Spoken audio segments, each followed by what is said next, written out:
So starting with some hair theory and reference gallery. We go through how to create hairline and transition this hairline into the scalp.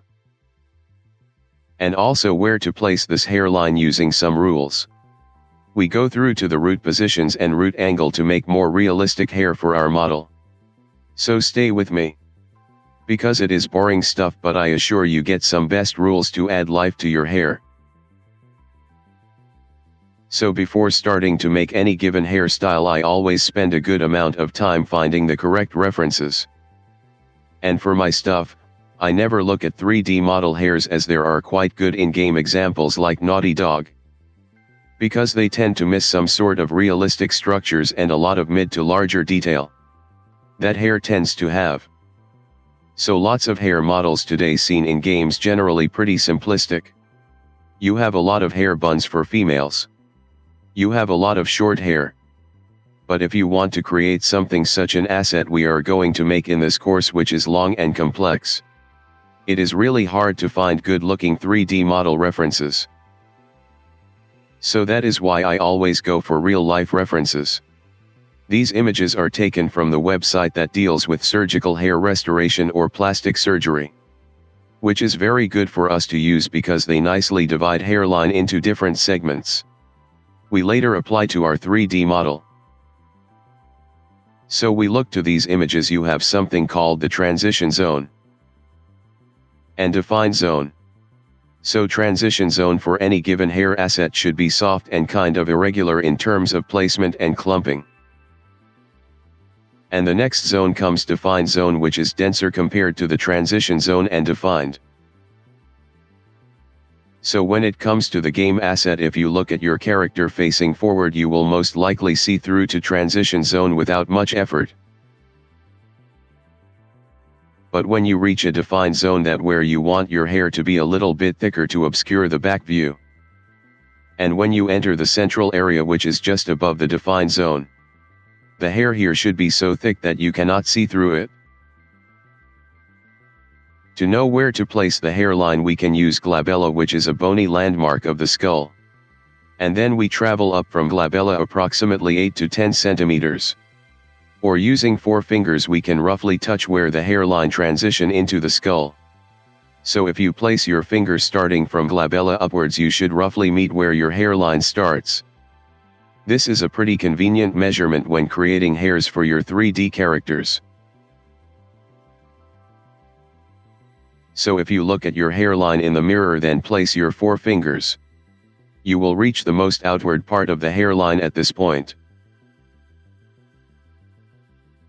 Then you notice that this hairline travels back up to this point that varies person to person. So in this case, point where direction and flow of hair changes are here. To know where this point is in your model, you have to draw a straight line from the end of this lateral epicanthal of the eye. Like this, you will meet approximately at this point. The hair at this point slope little bit forward and downward, as you see in this example. And then we reach the area where the hairs start moving towards the ear. If look hair closer on the hairline of this example, we can see the TZ, which is the transition zone, and DZ, which is the dense zone. We can also see the much irregularity where the hair grows from the scalp. So some the hairs are already clumps towards the root area, and there are also gaps in between. You can see zigzag forms at base. It is important when we create hair assets. We can also see in these images the root growth direction of the hair. And it is generally basic growth direction of any given hair, but they can vary a little bit. So if we look at this area, the hair move forwards the front of the face. Then if go to this area, hair moves downwards. Then we reach here, hairs start moving towards and inwards ear. As you can see here. So even you have long hairs. If look this game example from Mass Effect, You can see that they do not have transition zone and micro irregularity that we talk about. So it looks not that good and looks like a helmet effect. You can also see that the root growth and direction are also not looking the same as we compared to this image. You can see that all hairs are pulled in the same direction, that is backward, which is looking odd.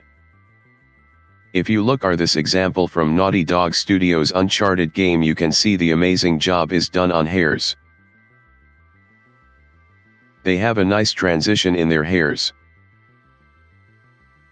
You can also see more dense zone hair, and we cannot see through hair.